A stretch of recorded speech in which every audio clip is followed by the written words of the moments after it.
Spartans! What is your profession? Hi everybody, it's Fraboy Master back from Teenage Mutant Ninja Scrubs. As you can see from the gameplay here, I've been playing Assassin's Creed Origins for quite a few weeks. And I wanted to do a kind of showcase on what's so different about Assassin's Creed Origins compared to the divisive games that came before that, you know, basically bored the community to tears, which were Unity, Syndicate, and in some cases a lot of people I know didn't actually like Black Flag either.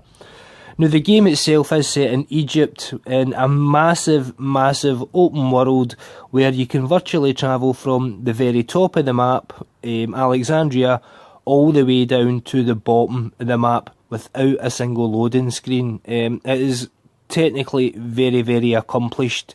The game is absolutely beautiful, and as you can see from these kind of vista roll around shots that I'm trying to show you, everywhere that you can see here are places that you can actually go without loading a screen, without needing to fast travel. It is absolutely stunning. The game world, even though it's set in Egypt, is very different. All the regions have very different areas and things to do within them as you progress through the story and through the game itself. Now, one of the things that the game has dropped in particular compared to previous games is this collectible, you know, collect the 100 blue dots that are littered across the map for some random achievement. That is completely gone. There is nothing like that in this game. Anything you do is linked to the main mission or the main story, side missions, random events that pop up on the screen, and other missions that are contained within each region within the game itself. So 1 minute you can be travelling through the desert or travelling up and down dunes. You'll be travelling into mountains, you'll be travelling through jungles, you'll be travelling over water, you know, travelling through cities. And as I said, all the environments are absolutely beautiful. It's actually quite stunning.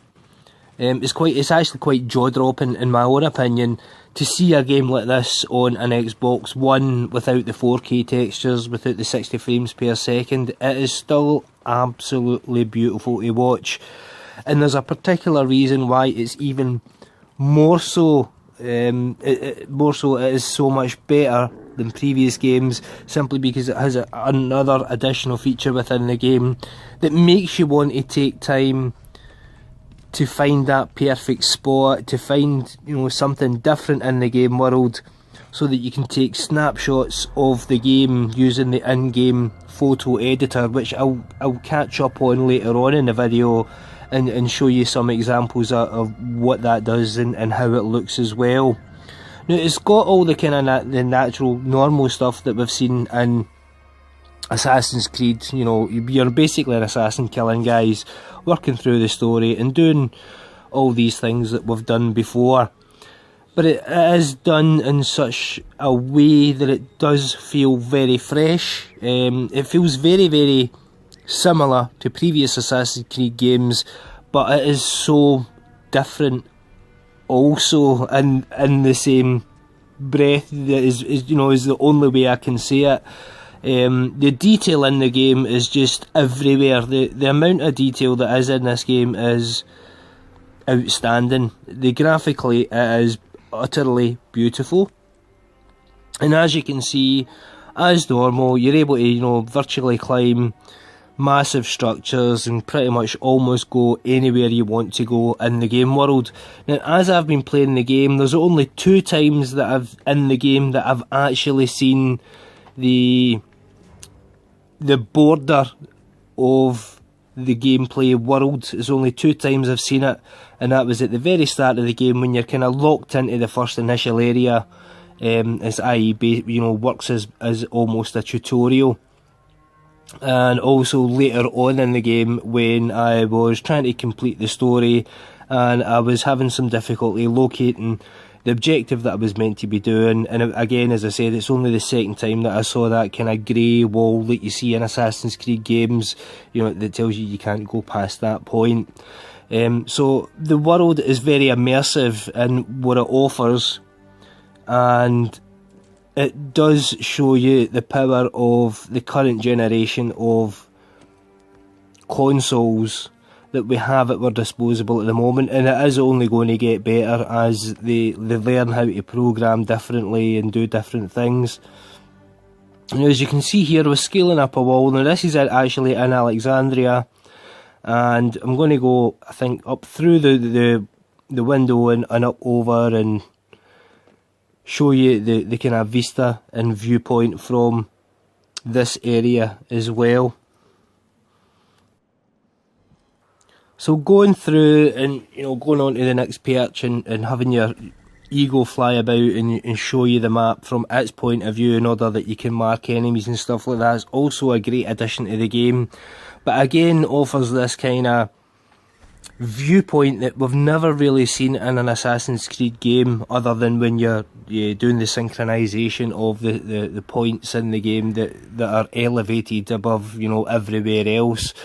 And it is utterly breathtaking to see the amount of detail in the event horizon that you can see is virtually, you can see maybe, you know, from, for instance here, from Alexandria all the way down to Giza at that point, which is about 5 or 6 regions far away. It's quite some distance, and when you can see something so far away with such detail, you really start to get a feeling of how big and how, you know, good and technically accomplished the game actually is. As you can see here, the map is absolutely huge. I have opened up all the map now, but as you can see for the clips here, I hadn't opened it up at that time. But from Alexandria, you can actually see these pyramids very, very clearly. And, you know, as you can notice for the map there, it's probably about 4 or 5 regions away at least. So again, it is something to marvel at. And I know that it kind of takes the size of the world from, like, for instance, The Witcher 3. It is very, very large. And as you can see here, when you do take photo snaps or snaps of the game, you can edit them and do different things. But they actually show up in the game world, and you're able to see exactly what they look like and how beautiful the game is, and take your own personal snapshots for those moments that you want to remember the most. Now, going on to the combat in the game, which is obviously a very big thing in Assassin's Creed games, you're able to run about and hide and assassinate guys, but the combat itself has also been changed, and it's become much more fun. It's also very fluid as well when you're fighting enemies, and again, it's just such a departure from the previous games.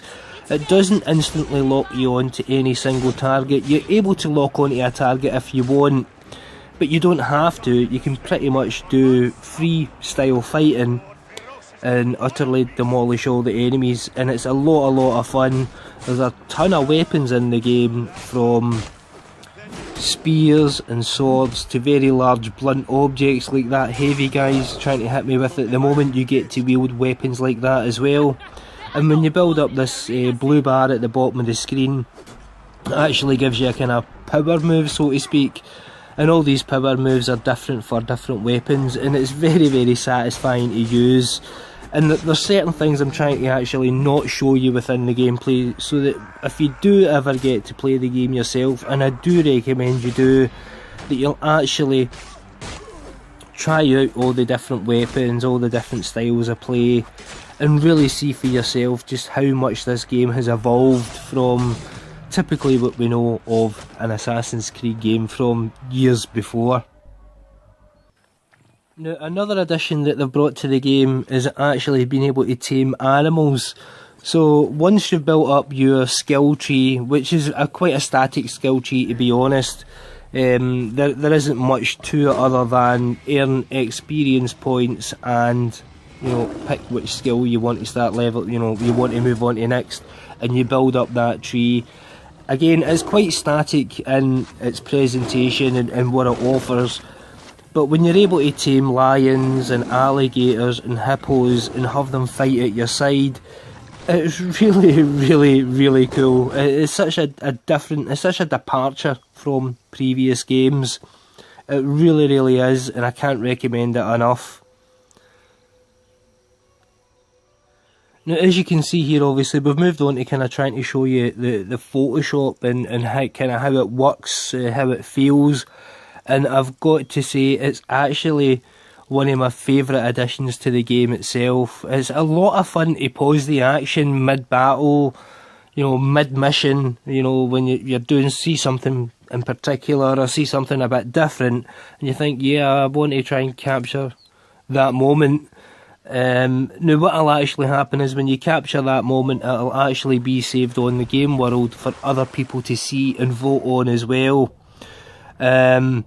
It's really, really satisfying. I've spent a lot of time just, you know, messing about, trying to get the right angle, the right lighting, you know, trying to make something look a bit more dramatic, typically that normally would have been from just the behind your hero's point of view. As you can see here, the underwater effects are absolutely beautiful as well. We've got razor light coming through the water. Everything is very, very nice looking. Again, there's lots of areas that take you underwater as well, so it's not just everything being land-based. There's plenty of stuff to do in the water, under the water, find hidden caves and all that kind of crazy stuff. As I said, they've not just utilised the land, they've utilised the water areas as well, and it is very, very good. Now, as you can see here, we've got blood spurt coming up at the soldier that we've just killed, and I'm just trying to kind of get that angle on a picture that will just make it look fairly special, and that's why I'm messing about and rolling the camera around and stuff like that. But again, the feeling that you get when you're able to pause the game, you know, mid-fight, you know, within these sections is absolutely incredible. It is so much fun. Now, the game itself, as I said, it's absolutely beautiful. The combat's fluid. You're able to scale heights. You're able to travel across the map. Everything is changed from the previous games. It feels slightly different, although it is the same. Now, you do pick up missions, as you can see in this short clip here. You pick up missions, you select a mission, and then it'll be tracked, and you can go towards doing that mission as you're working through the game, whilst you're also tracking and watching, keeping an eye out for other missions, and those will build up as well. We've got a standard kind of inventory that we've got here, where you've got things that you'll pick up in the game world and other special things that I won't spoil too much, that actually get you extra weapons and loot and stuff like that. Now, as you can see here, there's tons of weapons in the game. You're picking them up all the time, and if you get to a level you've got a weapon but you're over leveled, and then the weapon becomes underpowered as such, you can actually go to a blacksmith and actually upgrade your weapons, and you can clearly obviously upgrade your armour and stuff like that. Now, the armour is actually upgraded by a crafting source in the game, so you'll be killing animals and crocodiles and hippos and stuff like that, and those materials will be used to craft up your breastplate and your quiver and stuff like that, simply in order to obviously level up your character and make you more powerful. Now, as you can see here, I'm in Alexandria. I'm on that kind of spot where you do the synchronization. So I'm at the very north of the map, as north as you can go basically, and you're actually going to be able to see for these screenshots here that we can actually view Giza, which is, as I said earlier on, it's about 4 or 5 areas away from where we actually are on this map. It is quite outstanding, to say the least. Now, as you can see, I've climbed up even higher, and I'm looking across the map, trying to give you a true scope of what you see. As you can see there in the far event horizon, there are pyramids, and those are the pyramids of Giza. So you're able to see massive areas of the map in fairly extensive detail, and know exactly where you're going to be going next and kind of what the area looks like. Now that was just a wee quick snapshot of the skill tree there, as you saw, but this is the actual size of the map. As you see, I'm scaling from Alexandria down to Giza, and you can see just how many regions the game is actually able to show you within the world. But, you know, don't be mistaken, they're not small areas by any means. Every area is fairly extensive, and there's tons of things to do in them as well. Now, one of the other things that the game's actually brought into Origins is end game content, which is called Challenge of the Gods. So I don't know if it's going to be every week or every 2 weeks, or, you know, one event a month or anything like that.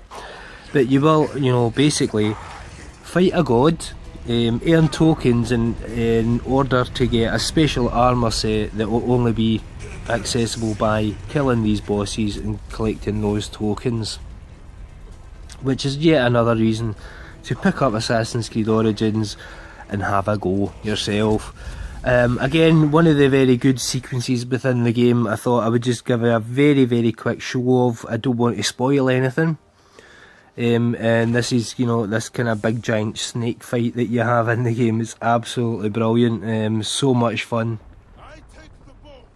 As I've said before, there's a ton of things to do in the game, and a lot of the things I'm not going to reveal because I don't want to spoil them, but there are tombs to explore, there's special armour gear sets to get through secret missions that will unlock after you do certain things.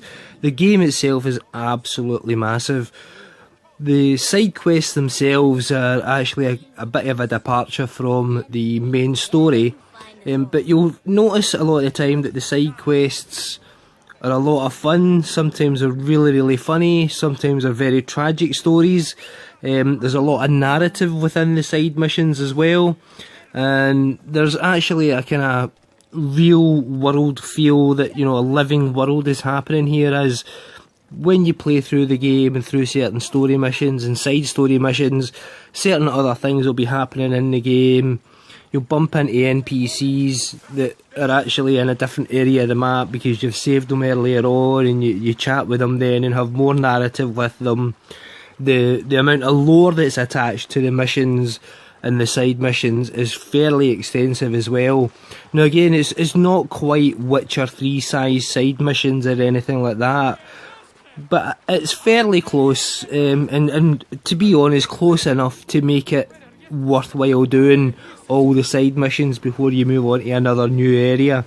Other than just gaining XP and leveling up your character, there's a lot of fun things to find out, a lot of sad things to find out, and everyone's different enough that, yeah, you will want to explore those side missions and do them as well. Now, there's some things I haven't touched up on in the video, but I do know that Assassin's Creed Origins, by reviews from other reviewers, you know, basically have said, yeah, it's, you know, a really good game, but the story itself kind of falters at the end, so to speak. And I think they actually forgot what game they were reviewing. The game is called Assassin's Creed Origins, and for that reason alone, the way the story went, how it ended and how it progressed felt exactly how it should have been for me, and I don't understand why a lot of these reviewers, a lot of these people's opinions kind of fell towards the side of, yeah, I don't know what they were doing there, it wasn't quite as, you know, what I expected, or, you know, we didn't learn more about things and stuff like that. It is an Origins game. There's a lot in the narrative in the game itself that lends weight to it being an Origins game. Like, for instance, the Apple of Eden, they don't even call it the Apple of Eden in the game. They don't know anything about the ones that came before or anything like that. There's not a lot of lore or exploration within that part of the story, for very obvious reasons, is that came after Assassin's Creed Origins, i.e. in the previous game. So I personally find it quite funny that a lot of reviewers have looked at this Origins game thinking there was going to be more progression regarding you know, the backstory of, i.e. the ones that came before and all that kind of stuff. And you know, I just want to make it clear, Assassin's Creed Origins, the story itself is very, very good, and what it's meant to be setting up. It's setting up the story of how Assassin's Creed started, how the organisation itself started and became what it is as we know it in the games that are based in a later time frame. Now the game itself's actually set, I think, 5,000 years, 500 years, I'm trying to remember specifically, but it's in the era of Cleopatra, so that at this point the pyramids are actually ancient. So you're not starting out in, you know, the times of slavery when the pyramids are being built by slaves and all that kind of stuff. It's actually quite far into the history of Egypt itself, and obviously, as I said, it explores Cleopatra and Caesar and all that kind of stuff. But you know, just to wrap up the video, I don't want to spoil too much. I've tried not to spoil, you know, much in the game itself. There is a ton of stuff to do. It is a very fresh feeling game compared to previous games, and I can't recommend it enough. Even if it's not your bag, you know, wait for it to go down in price, wait till you see it, you know, drop down, be in a discount sale, something like that, and I recommend picking it up and giving it a try, because I think most people won't actually be able to put it down. And that's about all I'm going to say at the moment. Thanks very much for watching, and if you could please hit that like or that subscribe, I'd very much appreciate it. Thanks very much for your time. Spartans! What is your profession?